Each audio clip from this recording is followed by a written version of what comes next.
Hey everyone, welcome back to my channel where we learn to grow our wealth slow and steady. Today's topic comes up quite a lot on my social media and it is all about credit cards. I get questions about credit cards pretty much every single day, so I thought it would be a great topic to cover on the channel today. Credit cards can either be your best financial friend or your biggest money trap. Did you know that the average American pays over $1,000 a year just in credit card interest? But here's the good news. If you use them wisely, credit cards can build your wealth, boost your credit score, and even give you free travel and rewards. So let's break down how to use credit cards the smart way in the US and around the world. Let's start with what is a credit card. Quick, explicable. A credit card isn't free money. It's a short-term loan from the bank.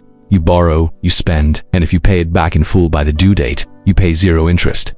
But if you don't, welcome to 20% to 30% APR. That's how banks make billions off consumers. Now let's move on to the DOs of using credit cards wisely. Here are the golden rules you need to follow. Do pay in full, on time, always. It's non-negotiable. Paying on time keeps you out of debt and builds your credit score. Miss a payment and you'll pay a late fee.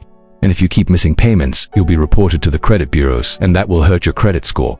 We want to avoid that at all costs. Do keep your utilization low. If your card limit is $1,000, don't carry more than $300. Utilization is how much of your available credit you're using. It's a big factor in your credit score. Keeping it low shows lenders you're responsible and increases your score. Aim for under 30% utilization each month. Do use it for things you'd buy anyway. Groceries, gas, bills, not luxuries you can't afford. Credit cards help build your credit when you use them for everyday purchases and pay them off in full. Avoid using them for luxury items or impulse buys that you wouldn't normally make, and do collect the rewards. Cashback, travel miles, purchase protection. These are hidden benefits many people ignore. Most cards offer rewards, but you have to activate them. Read the fine print, understand the terms, and maximize the benefits. These perks are designed to encourage you to spend more, but only spend on things you'd buy anyway. Now that we've covered the DOs, let's move on to the credit card don'ts. Here are the traps to avoid. Don't carry large balances. That's a one-way ticket to debt. The average credit card interest rate is 20 to 30%. That's extremely expensive. If you can't pay the full balance, don't charge more. Don't take cash advances.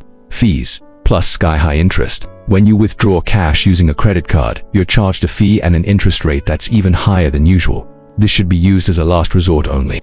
Don't apply for 5 cards at once. Your credit score will suffer. Applying for multiple cards in a short time hurts your credit score because it shows as a risky behavior.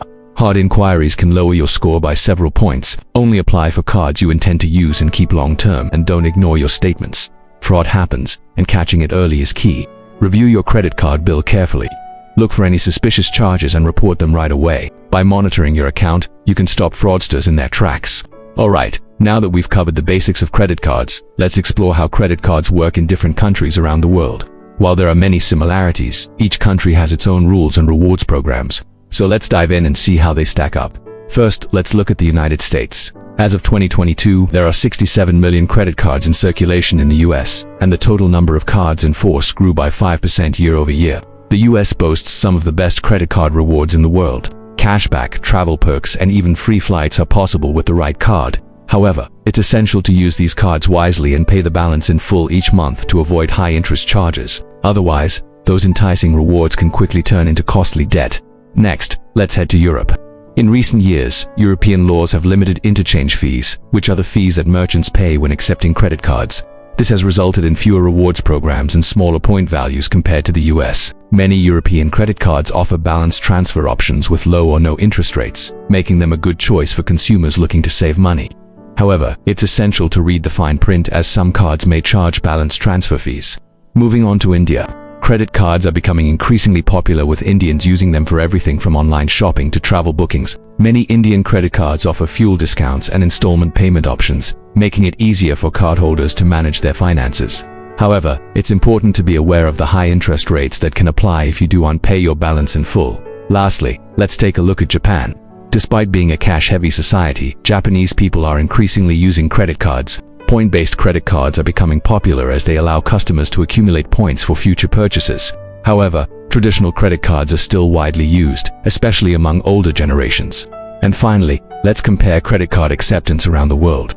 While Visa and MasterCard are accepted almost everywhere, other cards like Amex or Discover may not work as well internationally. It's essential to check the details before traveling to ensure you can use your preferred card for purchases. Overall, credit cards can be a valuable tool when used responsibly. They offer convenience, rewards, and peace of mind. Whether you're in the US, Europe, India, Japan, or anywhere else in the world, understanding the local regulations and utilizing the right card for your needs can make all the difference. Remember to pay your balance in full. Avoid carrying large balances. Check for fraud and enjoy the rewards. At the end of the day, a credit card is a financial weapon.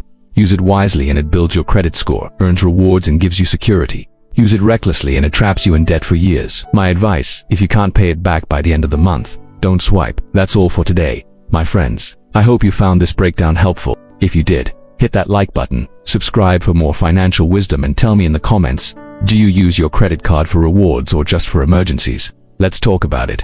Thank you for joining me today. I'm your host from my channel where we learn to grow our wealth slow and steady. And remember, you can find me on social media. See you next time. Bye.